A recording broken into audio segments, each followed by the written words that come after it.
তো কাকু নমস্কার। যাই হোক, কাকু নমস্কার বলার দরকার নেই, আমরা কাকু ছেলের মতো, ঠিক আছে?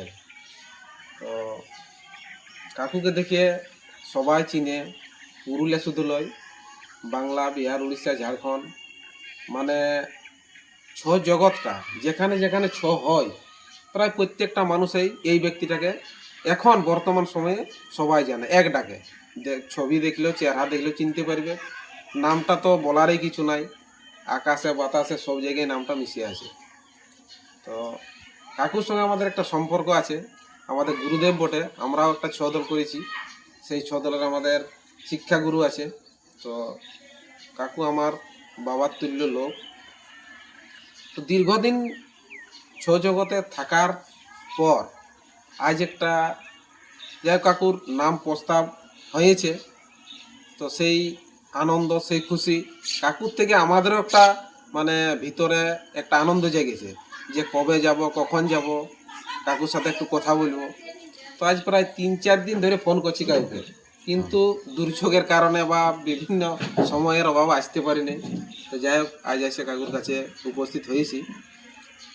তো আমরা কাকুর কাছ থেকেই এই পুরস্কার কিভাবে দীর্ঘ অপেক্ষার পর সেই পুরস্কারটা কাকুর নামে আজ প্রস্তাব হয়েছে, সেই কথা আমরা আজকে তুলে ধরব। তো কাকু, এই যে সঙ্গীত নাটক একাডেমি পুরস্কারে তোমার নামটা প্রস্তাব করেছে, এতে যাই হোক ভালোই লাগার কথা। মানে ভিতর দিক থেকে একটু ফুর্তি বা আনন্দ, একটা সম্মান পেলে যেটা হয় সেটা হয়তো বলে বোঝা যায় না, কিন্তু আমরা বুঝতে পারছি যে কতটা আবেগ, কতটা এই ছকে ভালোবাসা, তারপর এই জিনিসটা পাওয়া যায়। তো সবাই জানে যে রাসু সহিস প্রতিষ্ঠিত বালিগাড়া কিষাণ ছৌ নৃত্য দলের বর্তমান ওস্তাদ আছে নিপেন সহিস। তো এই ছ জগতে কাকু কীভাবে আসা হয়েছিল? আমার হ্যাঁ, আমার মানে ব্যাপারটা স্কুল যেতে তখন তো অভাব, হ্যাঁ, তখন আর সামাজিক আর্থিক অবস্থা বিরাট অভাব। আলাদা ছিল সবারই। এই খাতা পাচ্ছি তো এই কলম নাই সময়ে, মানে আর ছেলে বুদ্ধি তখন তো তখন যদি বলতে ধরা ঘরের লোক দেখে যেত তখন পয়সা পাতির বহুত অভাব, বিরাট কষ্ট। এই গীতি গীতি বেলা এই স্মৃতি তো কম গেছিলি বাবা। আর তারপরে ফরুক্তি আর কোনোই মানে ঠিক সুবিধা হচ্ছে না। আর মানে এদিকে পড়াশোনা করার জন্য যে জিনিসটার প্রয়োজন, হ্যাঁ, সেইগুলোর অসুবিধা হচ্ছে। অসুবিধা তখন একটু ছিল, ছিল। শুধু মানে আর এই যে তোমার আমার নাই, সবাই প্রত্যেক গ্রামের যা সবাই। পরিস্থিতি, মানে হয়তো গ্রামের 2-5 জনের ছেলেই ভালোভাবে পড়াশোনা করতে পারতো। হ্যাঁ, ঠিক। তো এই করতে করতে এসে ছৌ আছে, ঘরেই ছৌ পাটি আছে। এখন ওই দিকে মানে নেশাটি চলে গেছে আস্তে আস্তে, এইটার দিকে মনে মনটা পড়াশোনার দিকে এনার্জি কম, ছয়ের দিকে বেশি। হ্যাঁ ইন্টারেস্ট বেশি। হ্যাঁ, আর যেহেতু দাদুর প্রতিষ্ঠিত দল, দল মানে একটা আবেগ থাকবে কি, দেখবে কি। ওটা থাকাটা স্বাভাবিক। হ্যাঁ, আচ্ছা আচ্ছা, মানে এইভাবে ছয়ে লাইনটাই। ঢুকেছি। আচ্ছা, ঠিক আছে। তখন সেই ফেলে বলছি হুম নাচতে বাবা কারা চলে গেছে, হুম দাদু সেই এলেই ছেলেরা এসে ছেলেরা নাচতে ছিল, হুম মানে বুড়া সেই অন্যরকম। মানে বাবা যখন নাচটা আইলো নাচে ওস্তাদ রূপে, হ্যাঁ, তখন দাদু তো আর যায়নি, না তাহলে দাদু তখন জীবিতই ছিল। জীবিতই ছিল। তাহলে ঘরে দাদুর সঙ্গে ওই কম বয়সে একটা হ্যাঁ, মানে আর কি যেটা হয় দাদু লাতি। লাতি সব, হ্যাঁ, ঠিক ঠিক। ওই করেই মানে উঁচুটা প্রায় শিখাইছিল। আচ্ছা আচ্ছা, মানে বাবা নাচতে চলে গেছে হ্যাঁ, আর দাদুর সঙ্গে ঘরে রিহার্সেল চলছে। চলছে। আচ্ছা আচ্ছা, ঠিক। এই করতে করতে মানে স্কুলটার দিকে আর মনেই করতে লাগলো না। হুম তখন বুঝি এই ছেলেদের লেখাপড়া হবে না, কাকারা বলছে আচ্ছা এই ছেলাই নাচে, তো ওই নাচ করতে ওই নাচে পারদর্শী হয়ে গেল। মানে এখন আর যে আমাদের তো বুড়াটা নাই, হুম ছেড়ে দিয়েছে সব, হুম মরে ঘুরাইল। এখন বর্তমানে চালা আছি। ওটা তো আমার বটেই, ভাই কারণ এই- মানুষ তো আর সব দিন থাকে নাই, একটা সবারই সময় থাকে, আবার কিছু হয়তো আগে পরের একটা ব্যাপার থাকে, মৃত্যুটা তো কার হাতে নাই। নাই।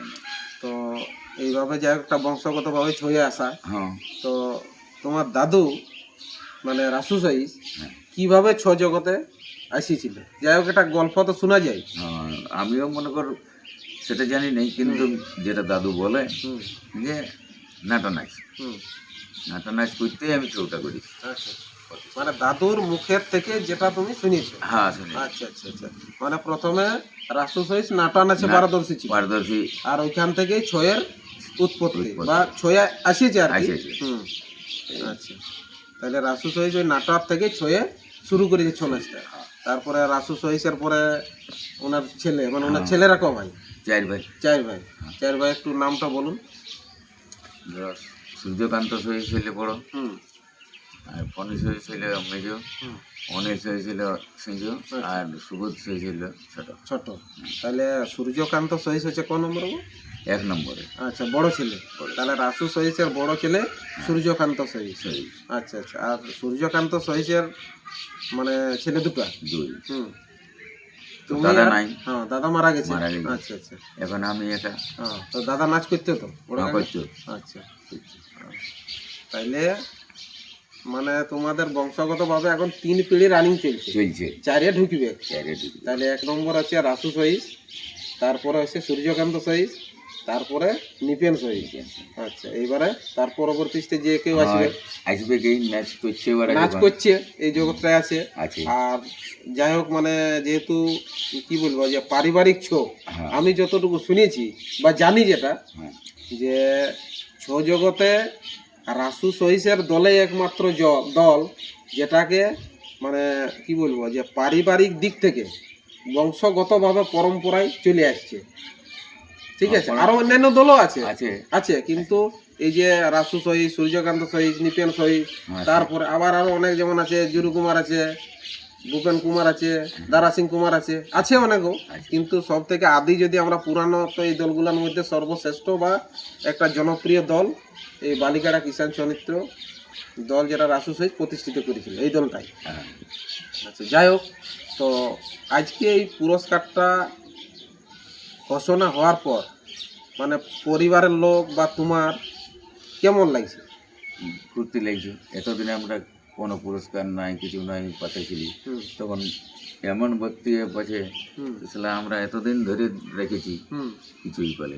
এটা দুঃখ লাগতো। মানে অন্যান্য আবার যে পুরস্কারগুলো ডিক্লেয়ার হতো, হয়তো। হয়তো অনেক জুনিয়র দল, হ্যাঁ। তাদের হয়তো ছয়ের খুব একটা সময়ই হয় নাই, হয় নাই। কিন্তু তারা যখন পুরস্কারে তাদের নাম ঘোষণা হতো, শোনার পর একটু খারাপ লাগাটাই স্বাভাবিক। হ্যাঁ। কারণ যোগ্য ব্যক্তি যদি যোগ্য সম্মান না পায়, হ্যাঁ। এটা সাধারণ মানুষও মানিয়ে নিতে পারে নাই, আর যারা কাজটা করছে তাদেরও মনে একটু কষ্ট হয়। তো যাই হোক, একটা কথা বলে না আমাদের চলতি কথায় যে সবুর কা ফল মিঠা হতা হয়, মানে সময় ধৈর্য ধরলে সেই ফলটা কিন্তু মিষ্টিই হয়। হ্যাঁ, তো যাই হোক, আজ দীর্ঘ অপেক্ষার পর হলেও আজকে যে পুরস্কারের নামটা ঘোষণা করা হয়েছে, এটা কিন্তু কম নাই বর্তমান যুগে। হয়তো এটা তোমার বাবা বা দাদু তাদেরই পাওয়ার যোগ্য ছিল, ছিল।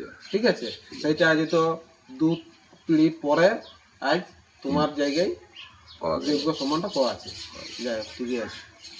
তো এখন নাচ কেমন চলছে? নাচ তো আমার কোনো অসুবিধা কিছুই নেই। হুম মানে যেমন আমি আসর করি সেরকমই আসর চলছে। হুম, মানে এখন তো সেই সোশ্যাল মিডিয়ার যুগ, হ্যাঁ। ইউটিউবের যুগ। এইটুকুই। তো অনেকেই আমাকে বলে বা এমনি আলোচনা হয় যে নিপেন সহিসের লিস্ট বেরিয়ে নেয়, নাচ কেমন চলছে, মানুষ ই করতে পারছে না। তা আমি একটাই কথা বলি যে পুরানো চালের ভাতে আয়, মানে যে কি বলে যে যে পুরানো জিনিসের সবসময় একটা বাড়তি সুবিধা থাকে, তাদেরকে আর প্রচার করার দরকার হয়নি। তো যাই হোক, আসল মোটামুটি বছরও ভালোই হয়েছে। ভালো হয়নি তো মানে। কাকু, এবারে নাচ সম্বন্ধে দু এক কথা বলো, মানে এখন যে ছৌ চলছে, আচ্ছা। ঠিক আছে, অনেকে তো অনেক কিছু বলছে। আমি দেখছি বিভিন্ন চ্যানেলে যে আজ ছটা এই হচ্ছে সেই হচ্ছে, বিভিন্ন যারা হয়তো ছৌ সম্বন্ধে যাদের কোনো অভিজ্ঞতাই নেই, তারাও সেটা নিয়ে একটা কমেন্ট করে দিচ্ছে। হয়তো একদিন ছৌ নাচ দেখছে, ও এটা এই ব্যাপার এই ব্যাপার, মানে যার একটা কোনো অভিজ্ঞতা নাই, ছৌ সম্বন্ধে কোনো জ্ঞান নাই, তারাও কমেন্ট করে দিচ্ছে। হুম। তো সেই নিয়ে একটা 2-4 কথা বলো যে বর্তমান ছৌটা ঠিক জায়গায় আছে বা আগেরটা ঠিক ছিল না, ছৌটা কোন দিকে যাচ্ছে? এখন দেখো যে যুগ হিসাবেও কাজ হয়, হ্যাঁ হয় না আর সময় পরিবর্তন সবেরই হয়, সকলে আপডেট এখন দুনিয়া হয়ে গেছে। দুনিয়াটা দেখো যেমন কোম্পানি গিলা হ্যাঁ, সবে সবকে কেমন পরিবর্তন দরকার আছে, দরকার আছে। কিন্তু সেইটা পরিবর্তনটা কি দমে খারাপের দিকে যাচ্ছে না পাবলিক যেটা চাইছে সেটাই দলগুলার মালিক বা দলগুলার ম্যানেজার বা মানে- স্টাফ সেটা করছে? আমি বলছি যে যে চেকাটাও থাকুক হুম, আর ঘুরাটাও থাকুক, হ্যাঁ, মানে যেমন মিক্স থাকে। মিক্স থাকে। মানে একটা কথা বলে যে অভিজ্ঞতা তারুণ্যের একটা যেমন মিক্স দরকার, হ্যাঁ, মানে ওস্তাদি লাইনটাও কিছু থাক, থাক আবার নূতনত্বও কিছু আসুক। আসুক। হ্যাঁ, আমি মানে বলছি না হ্যাঁ, যে এই জিনিসটা খারাপ হয়ে যাচ্ছে বলে। এখন যুগ হিসাব করতে হচ্ছে। করতে আছে। এবার টিম মনে কর সবাই করছে, তখন সবাই করছে। হুম, আমি বলি নাই, তোমাকেও আমি বলি নাই যে সবাইটাই গল্পটা এটা বলছি। এই হইলে বাবা ওই ওস্তাদিটাও যেমন না ছাড়ে, হুম, ওস্তাদিটি ছাড়িল না তাহলে তো সব শেষ হয়ে গেল। পাল্টে গেল। তাছাড়া ওই পুরানো গল্প গেলে বলতে পারবে না। পারবে না।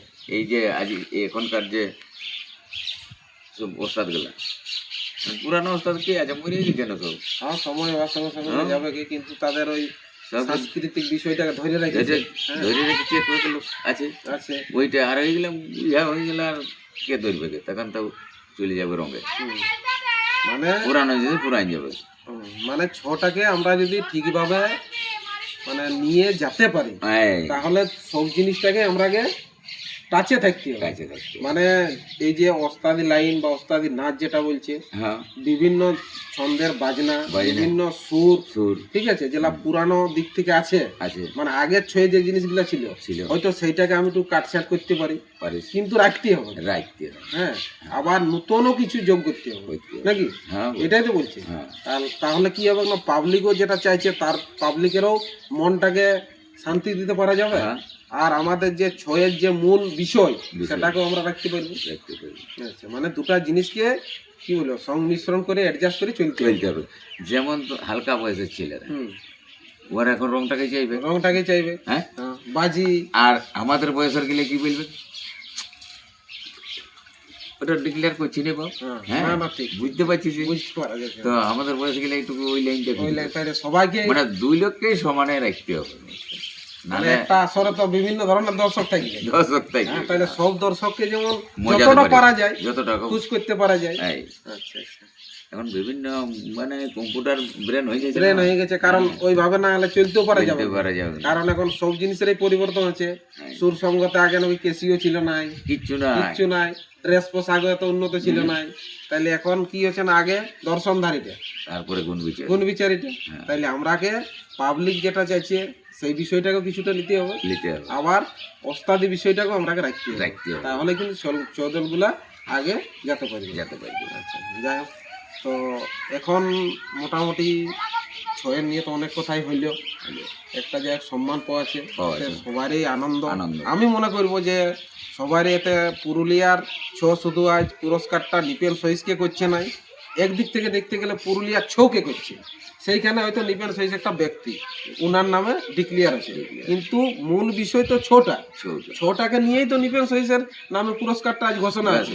হ্যাঁ, হ্যাঁ, কি হ্যাঁ, তাইলে এটা আমরা পুরুলিয়ার ছটাকে নিয়ে আজ সত্যি গর্ব অনুভব করা দরকার, দরকার। আমরা সবাই গর্বিত। গর্বিত। আচ্ছা, যাই কাকুর পুরস্কার এবং ছ সম্বন্ধে অনেক কিছুই কথা আলোচনা হলেও, এরপর কাকু পারিবারিক বিষয়টা একটু বলো, মানে পরিবারের কে আছে কে নাই, মানে দর্শক জানুক, শুধু নিপেন সহিসকে তো জানেই, তাহলে তার পরিবারকেও তো একটু জানা দরকার, যে আজ হাজার হাজার দর্শককে আনন্দ দিচ্ছে, যাদের জন্য রাতের পর রাত পরিবারকে ছাড়িয়ে, তাদেরকে তো একটু পরিচিত হওয়া দরকার আছে। দরকার আছে। তো কাকু তাহলে তোমার ছেলে মেয়ে কটা? আমার ছেলে তিনটে। তিনটে ছেলে, কি কি নাম বলো? বড় ছেলেটির নাম হচ্ছে বুদ্ধেশ্বর সহিস, হুম, মেজরটার হচ্ছে তিলাচন সহিস, হুম, আর ছোটটার নাম হচ্ছে বীরচন সহিস। আচ্ছা আচ্ছা, তিনটে ছেলে, মেয়ে নাই? মেয়ে আচ্ছা, তাহলে এদের মধ্যে ছৌ নাচে কে যুক্ত আছে? বীরচন। বিরোচন ছেলে। বীরচন সহিস। আচ্ছা আচ্ছা, মানে তোমার পরে ভাবধারাটা ওই ওই রাখবে, মানে যেহেতু আশা আছে, লাগছে। হ্যাঁ, না যুক্ত আছে মানে হ্যাঁ, ওই থাকবে, বাকিলে তো ছয়ের সঙ্গে যুক্ত নাই। নাই। আচ্ছা আচ্ছা, যাই হোক, বাকি বিয়া শাদি মোটামুটি হ্যাঁ, বড়টা দিয়েছি। বড়টার বাকি দুটো বাকি আছে। হ্যাঁ, দুটো বাকি। আচ্ছা আচ্ছা, আর এমনিতে কোনো অসুবিধা নাই, শরীর স্বাস্থ্য ভালোই আছে এখন? হ্যাঁ, এখন তো নাচ তো হ্যাঁ, ঠিকই চলছে, আমরাও দেখছি বিভিন্ন আসরে, হ্যাঁ না? আর ছজগতে আমি যেটা দেখছি যে একমাত্র ওস্তাদ সেটা হচ্ছে নিপেন কাকাই আছে, মানে বিভিন্ন ভূমিকায় কাজ করে দর্শকদেরকে আনন্দ দিচ্ছে, বিভিন্ন ভূমিকায়, গণেশ থেকে শুরু করে মানে নাচের যতগুলা অভিনয় আছে, গণেশ, কার্তিক, শিব, দুর্গা, কৃষ্ণ নাচে তো এক্সপার্ট ওস্তাদেই, নাকি বলো? মানে প্রত্যেকটা বিষয়ে কাজ করতে পারে। সবটাই যাই হোক, করতে পারি। যতটুকু হোক, এটাও তো কম কথা নয়। হ্যাঁ, হ্যাঁ, ওটুকু আচ্ছা, তো এগুলার মধ্যে সব থেকে তোমার পছন্দের নাচ কোনটা, মানে কোনটা নাচতে সব থেকে বেশি ভালো লাগে মনের দিক থেকে, যে আমি এই নাচটার উপরে পুরা সাবলীল? দেখ বাবু, যেটাই নাচবে না সেটাকে মানে সেই না না, আমি তো বুঝতে পারছি, বা দর্শকও জানে জানি। যে নিপেন কাকা যেটা দিয়ে দিবে ওস্তাদই বটে, ঠিক আছে, কিন্তু তবু ওইগুলোর মধ্যে একটা তো নাচ থাকে, যে কোনো যে এই নাচটা হলে যেমন বিভিন্ন ওস্তাদদের নাম পাওয়া যাবে, হুম। যেমন দুর্যোধন মাতো শিব নাচে, হ্যাঁ, হ্যাঁ, তোমাদের এই গায়ে কি নাম, ধনঞ্জয় মাহাতো। ধনঞ্জয় মাতো কিরাট নাচে, এটা তো ব্যাপার আছে। তো তোমার কোন নাচটা সাবলীল মনে হয়? এখন দেখ বাবু, আমার বল তল কমেছে, আমি এই যেটা এখন কৃষ্ণটা নাচছি এটাই এখন আমি চালচলন করে যাই নাচি। হোক, মানে কৃষ্ণ নাচটা তুমি পালে যথেষ্ট, মানে ওটা যথেষ্ট। মনের যতটা ই থাকে, হ্যাঁ, মানে ওটা করতে রাগ পারি। রাগিন, হ্যাঁ, সেটা হ্যাঁ, করতে সেটাকে পারি। বাইরে দর্শকদের কাছে প্রকাশ করা যায়। বড় কাজ করতে পারি। এমনিতে তুমি গণেশ নাচও তোমার দেখেছি আমি, হ্যাঁ, কিন্তু কার্তিক আর নাচও ওইটা- দেখেছি, ওইটা তো আর ওইটা তো আর হবে নাই, না। কিন্তু যাই হোক, মানে কৃষ্ণ নাচ হলে তোমার যে মনের একটা হ্যাঁ। আবেগটা, সেটা দর্শকদের মধ্যে পুরাটাই ভাগ করে দিতে পারা যায়। পারা যায়। আচ্ছা আচ্ছা, নাহলে অত জলদে তো আর হবে না বা, হুম, বয়স তো পেয়েছে। ঠিক ঠিক। তো যাই হোক, দর্শক বন্ধুরা, হয়তো আপনারা বলবেন যে কাকার সঙ্গে তুমি নিয়ে বা এরকমভাবে কথা বলছে কেন, কারণ কাকু কাকুর সাথে আমাদের একটা দীর্ঘদিনের সম্পর্ক আছে, আমাদের দলের গুরুদেব, মানাড়া শিবশক্তি ছৌ দলের গুরুদেব বটে, শিক্ষাগুরু বটে। আর আপনি বা এইসব কথাগুলোতে সম্পর্ক একটা দূরে থাকে, অতএব এই জন্য ঘরোয়ালি একটা কাকা বেটার যেমন সম্পর্ক, ঠিক আছে, যাতে করে আমরা মানে পুরা মিশে থাকতে পারি, হ্যাঁ, এই জন্যে কাকুর সঙ্গে আমরা এইভাবেই করি। তো সেটা নিয়ে আপনারা কেউ কিছু মনে করবেন নাই। আর কাকুর এই যে জগতে আসা, ছয়ের বিভিন্ন কথা বা পরিবারের যে বিবরণটা আমরা আজকে আপনাদের কাছে তুলে ধরছি, তো যদি ভালো লাগে তাহলে একটু লাইক, কমেন্ট, শেয়ার এবং সাবস্ক্রাইব করে দেবেন। এই বলে আমি আর কাকুর সাক্ষাৎকার শেষ করছি। নমস্কার।